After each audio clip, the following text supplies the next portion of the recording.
Di iOS 16, kira-kira iOS 16 ini paling cocok, paling pas buat iPhone berapa sih?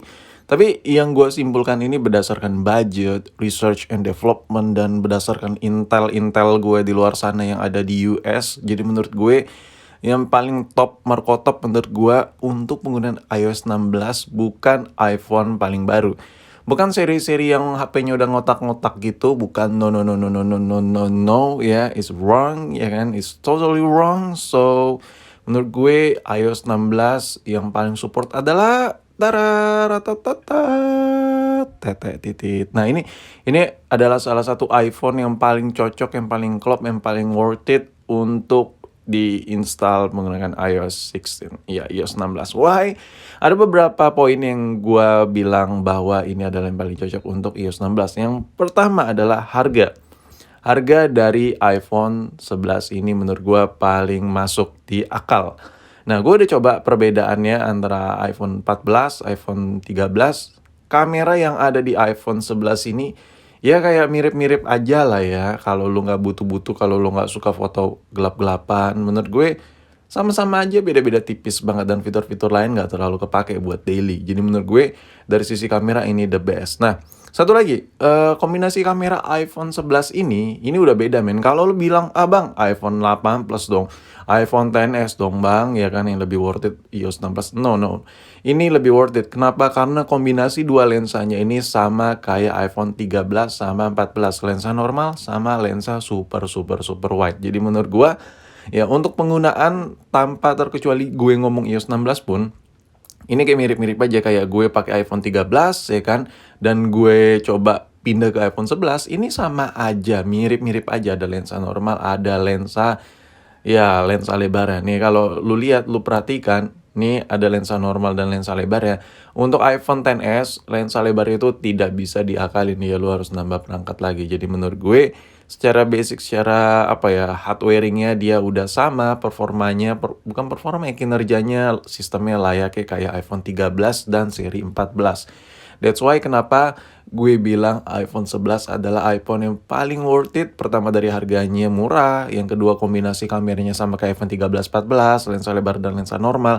Jadi menurut gue kayak kurang apa lagi. Dan yang paling penting, HP ini poin terakhir ya, layarnya gede banget dan lo bisa lihat nih. Kalau masalah zoom-zooman, ya nggak terlalu butuh lah ya kayak zoom-zoom gitu. Lagi pula zoom yang ada di XS, yang ada di 8 Plus itu kayak menurut gue masih ampas sih. Kalau dibandingkan dengan Android yang zoom itu udah gila banget kayak tetangga lu tuh ada di blok sebelah ya kan, istrinya lagi mandi ya kan, lagi buka baju gitu. Nah, lu bisa zoom tuh pakai Android. Tapi kalau pakai iPhone yang ada zoom-zoomannya itu masih ampas ya. Jadi kalau masalah ngomongin soal kamera, nah ini kombinasi 11 nih paling pas.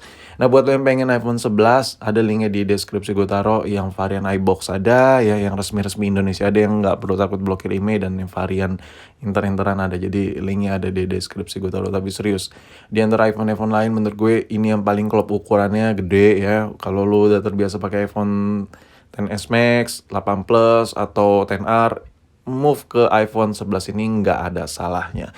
Nah, sekarang ngomongin soal iOS 16-nya. Hal pertama yang gue rasakan adalah dari interface-nya cuy, gila sih. Untuk interface yang ada di iPhone ini, poin pertama ini untuk wallpaper bisa dirubah-rubah, dan gue yakin lo udah pada tahu lah ya. Tinggal unlock Face ID atau masukin passcode, lu udah langsung switch tema yang berbeda ya. Ini nggak hanya lock screen aja, dia langsung ikut ke bagian home-nya juga. Jadi menurut gue ini sebenarnya software gimmick aja sih, tapi menurut gue ini kayak refresh aja, lebih baru gitu. Jadi segera ya gue pakai iPhone ya. Terus poin yang kedua, kalau kita nyari aplikasi atau nyari file tertentu harus swipe ke bawah gitu. Kalau sekarang ada tombol search-nya di bawah, jadi tinggal klik aja. Ini memudahkan gue, sepele tapi menurut gue di iOS 16 ini ngebantu banget. Kadang gue kalau pengen nyari menu-menu atau aplikasi atau file-file apapun itu kayak swipe dari atas ke bawah gitu, atau swipe atas bawah di bagian tengah gitu, kayak males, lebih suka ngeklik. Dan ini udah di atas di iOS 16. Dan yang berikutnya adalah, nah ini kepake banget buat gue secara personal. Nggak tahu buat lo kepake apa kagak. Jadi dia kalau pengen ngambil gambar dengan background putih ya tinggal diklik, tahan aja, habis itu copy, habis itu lo bisa paste kemanapun itu. Dan ini membantu banget gue. Ini kita coba praktekkan ya. Ini tinggal paste aja dari gambar yang gue copy. Tararatatat. hasilnya seperti ini, ya kan, dengan background putih polos, dan lu bayangin bisa ngedit secepat mungkin, nggak perlu laptop-laptopan, tapi no no no no, jangan senang dulu Ferguson. Ini kalau dari zoom, kalau gue deketin, gila parah. Ini banyak PR ya sebenarnya, tapi ya it's okay. Ini masih beta tester, menurut gue itu masih ada yang kurang rapi. Ya mungkin tangan gue aja kali ya udah kayak monyet ya, bulunya terlalu banyak. Jadi ini si software bingung, ini manusia apa monyet gitu ya kan. Jadi dia nge-cropnya tuh kayak rada keder gitu ya kan. Nah, wajarin lah. iOS-nya nganggap gue monyet mungkin. Nah, Bang, apakah nggak nge-lag tuh Bang iPhone 11-nya di-update ke iOS 16? Oke, oke. Untuk iOS 16, coba lu lihat, lu perhatikan sendiri, ini berjalan very, very, very smooth ya kan. Bahkan ini lebih mulus daripada paha-paha ayam kampus yang beredar di kampus lu men. Ini sumpah ini mulus parah. Ya, pokoknya lanjai parah lah nih geser-geser apps apapun itu. Kayak nggak ada berat-berat yang berarti, dan that's why juga Apple kayak membataskan ya langsung lompat gitu ya kan, 6S dan varian 7 langsung nggak bisa update. Nah, oke, untuk masalah kemulus-mulusan iOS 16 enak banget, mending lu update apalagi di iPhone 11 worth it. Nah, sekarang fitur yang paling paling banget gue suka adalah ini dia nih. Sesuatu hal yang berhubungan dengan file-file foto dan video rahasia, apalagi kalau bukan data tete titik kontol. Nah, hidden feature. Nah, jadi untuk hidden fotonya, kalau di iOS sebelumnya, iOS 15, itu kalau ada foto-foto file rahasia, foto rahasia, video rahasia, itu cuman dibedain folder aja. Jadi kalau di galeri utama, album, full foto, itu nggak kelihatan. Tapi untuk di menu hidden ya, itu bisa langsung kelihatan. Cuman di hidden fitur yang sekarang, file-file foto dan video, kalau mau lihat foto rahasia, video rahasia, itu harus masukin wajah lu dulu, harus face unlock dulu, atau masukin passcode. That's more security, more privacy menurut gue, anjir. Nah, ini kalau buat masukin file-file foto-foto bokeh, video-video pribadi itu jadi safe, more safety, ya kan, more safety menurut gue. Jadi lu bisa lihat sendiri file-file rahasia. Ini nggak semua orang bisa lihat file-file rahasia ini. Jadi harus masukin passcode dulu atau face unlock dulu.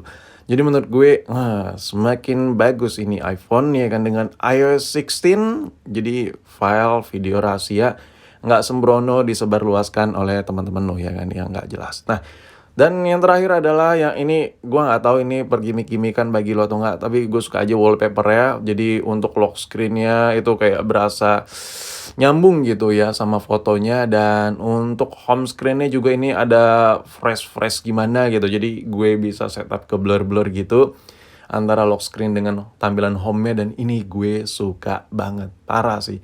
Memang ini terkesan kayak anjir, kayak permainan software aja, cuman balik lagi, ini ngebuat kita tuh jadi lebih fun ya menggunakan iPhone ya kan. Yang dari dulu tuh kayak semenjak Steve Jobs ya mokat itu kayak perubahannya kayak ikon-ikonnya tuh kayak nggak signifikan banget, tapi sekarang wah seger banget gitu ya kan.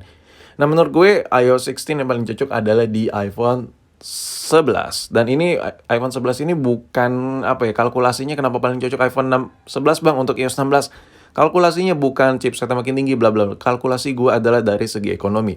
Dari segi value, budget yang kita keluarkan dengan apa yang kita dapat, ini klop banget dan pas banget, paling worth it lah iPhone 11 ini. Apalagi kalau udah lu update 16. Udah berasa kayak megang iPhone 14, iPhone 13.